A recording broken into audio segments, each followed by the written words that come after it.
तो नमस्कार, मैं डॉक्टर आरसी शर्मा डिजायर यूनिवर्सिटी से। आज के लाइव सेशन जो हमारा चल रहा है, आओ ज्योतिष सीखे की सेकंड कोर्स का हम सेकंड एपिसोड थर्ड एपिसोड जो है आज देने लगे हैं।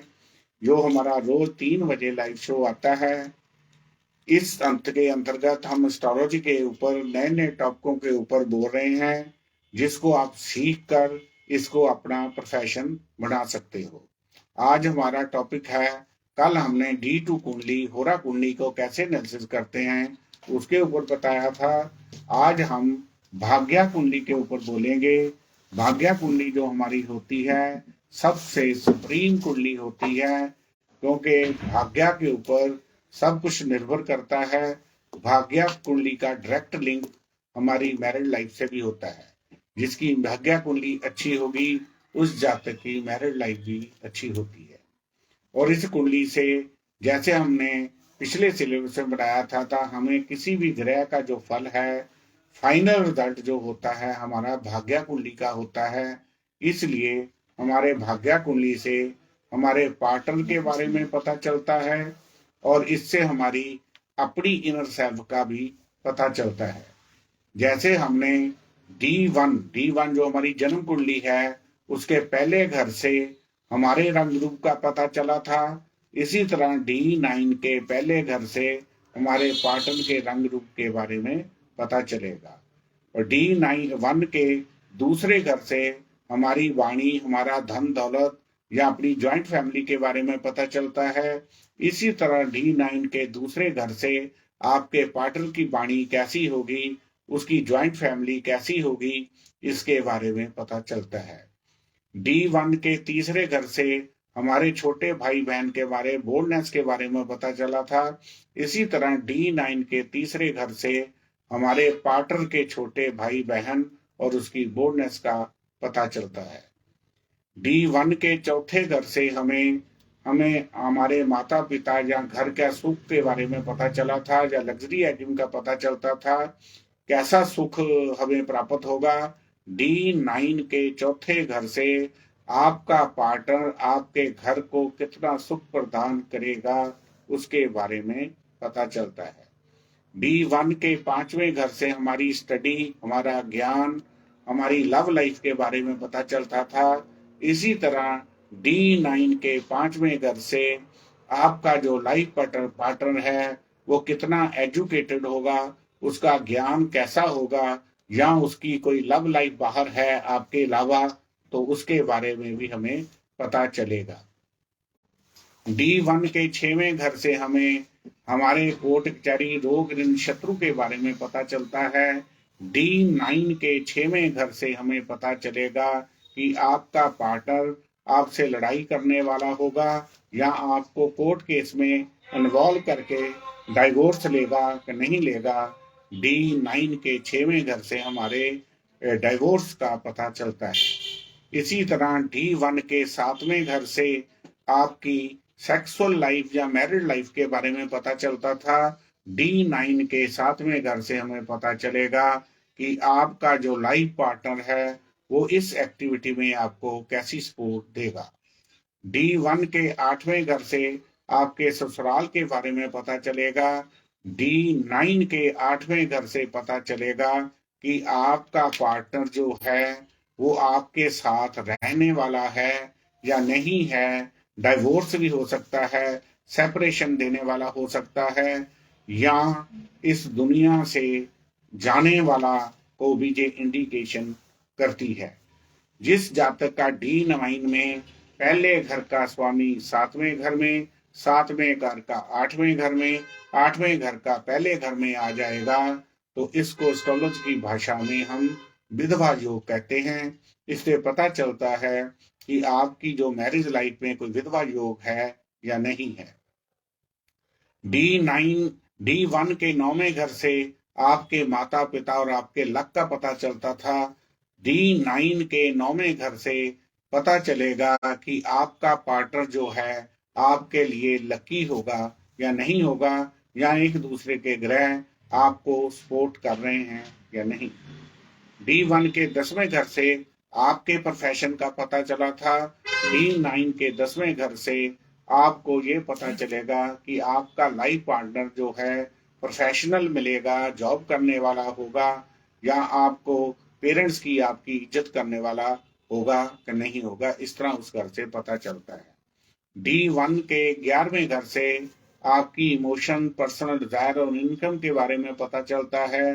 D9 के 11वें घर से हमें पता चलेगा कि आपका पार्टनर जो है आपको इनकम देने वाला होगा कि नहीं होगा, या आपकी जो सीक्रेट डिजायर होती हैं उसमें वो सपोर्ट करेगा कि नहीं करेगा। D1 के 12वें घर से हमें हमारे खर्च का, जेल का, हॉस्पिटलाइजेशन का, आपकी मैरिड लाइफ, शैया सुख का पता चलता है। D9 के 12वें घर से आपके जातक का इस और कैसी स्पोर्ट्स होगी इसका पता चलेगा, या उसका जो करेक्टर है वो कैसा होगा, या उसकी आगे की जीवन यात्रा है कैसी होगी, या वो आपके घर में खर्च करने की उसकी नेचर कैसी होगी।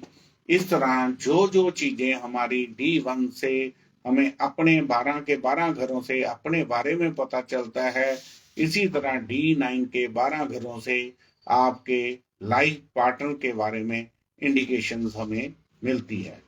इसके अलावा जो D9 कुंडली होती है, ये हमारी कुंडली होने की वजह से हमारे बारे में भी इसके बारे में पता चलता है। D1 के 5वें और 9वें घर से हमें पता चलेगा कि आपका ध्यान परमात्मा की ओर रहेगा या लव लाइफ की तरफ रहेगा।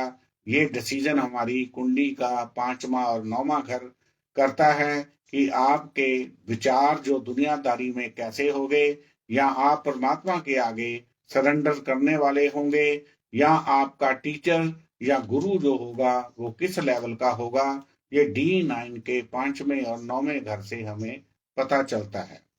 इसी तरह D9 के 7वें घर से हमें पता चलेगा कि आपकी भक्ति में आपका लाइफ पार्टनर का सहयोग कैसा होगा।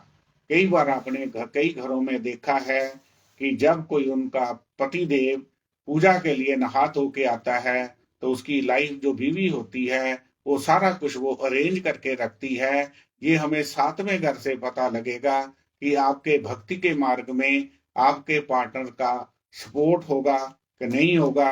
और कई घरों में जब ये सपोर्ट ना हो तो उनके आमतौर पे देखा जाता है कि जब पति भक्ति करता है तो वो लेडीज कई बार बर्तनों का खड़का अधिक करके उसकी भक्ति में प्रॉब्लम भी देती हैं। ये हमारा D9 का 7वां घर जो है वो हमारे बारे में बताता है। इसी तरह 12वें घर से जो हमारा है वो हमारे अगले जीवन की यात्रा जो हमारी होती है उसके बारे में भी पता चलता है, क्योंकि 8वां घर जो होता है D1 का या D9 का, ये हमारी मृत्यु की सिस्टम को बताता है कि हमारी मृत्यु का कारण क्या होगा। लेकिन डेथ से पहले हम 12वें घर में शिफ्ट हो जाते हैं, तो जब भी कोई एक्सीडेंट या इंसिडेंट होता है तो इमीडिएटली या तो को हॉस्पिटलाइजेशन किया जाता है। वो 12वें घर में होने के कारण उससे हमें पता चलता है कि अगले जीवन की जो यात्रा है वो हमारी कैसी होगी। ये हमारी D9 कुंडली का जो है वो हमारी मॉरल सपोर्ट के बारे में भी इससे पता चला और आपके लाइफ पार्टनर के बारे में भी पता चला। अब कई बार हमारे पास ये क्वेश्चन आते हैं कि जब कुंडली मिलाने के वक्त आम जातक आके ये पूछते हैं कि देखिए पंडित जी, जो हमें लाइफ पार्टनर हम सिलेक्ट कर रहे हैं उसका करेक्टर कैसा होगा। इस चीज को देखने के लिए सिंपल बात है, आप अपनी जन्म कुंडली और भाग्य कुंडली दोनों में ही ये रूल अप्लाई कर लें। आपका लगन और लगन का स्वामी, आपकी राशि और राशि का स्वामी, जेंट्स के लिए शुक्र और लेडीज के लिए मंगल, यदि ये मूवेबल साइन में पड़ा हो, 1 4 7 10 मूवेबल साइंस होती हैं, इनमें पड़ा हो तो उस जातक का करेक्टर जो है वो नेगेटिव होता है। यदि ये फिक्स राशियों में पड़ा हो 2 5 8 11, तो उस जातक का जो करेक्टर है बहुत प्योर होता है। 3 6 9 12 जो ड्यूल साइंस होते हैं हमारे, उसमें पड़ा हो तो उस जातक का जो करेक्टर है शादी से पहले नेगेटिव होता है और शादी के बाद वो अपने करेक्टर को ठीक कर लेता है।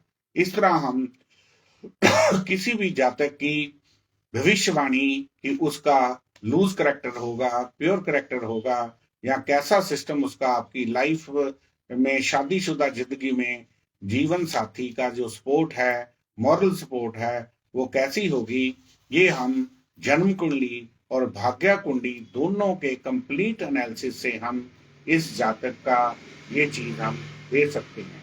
यदि आज का टॉपिक ये आपको अच्छा लगा हो तो आप हमारे चैनल को सपोर्ट करके हॉट नोज इंडिया टीवी और डिवाइन मोक्ष को सब्सक्राइब करें और सपोर्ट करें। और किसी भी तरह की कोई जानकारी चाहते हैं तो हमारे हॉट नोज इंडिया टीवी और डिवाइन मोक्ष के साथ कांटेक्ट कर सकते हैं, या कोई भी डायरेक्ट आपको कोई प्रॉब्लम है तो मेरे साथ भी आप कांटेक्ट कर सकते हैं। मेरा मोबाइल नंबर है 9780050013, 9888222326। धन्यवाद। डॉक्टर आरसी शर्मा, बहियार यूनिवर्सिटी, जलंधर।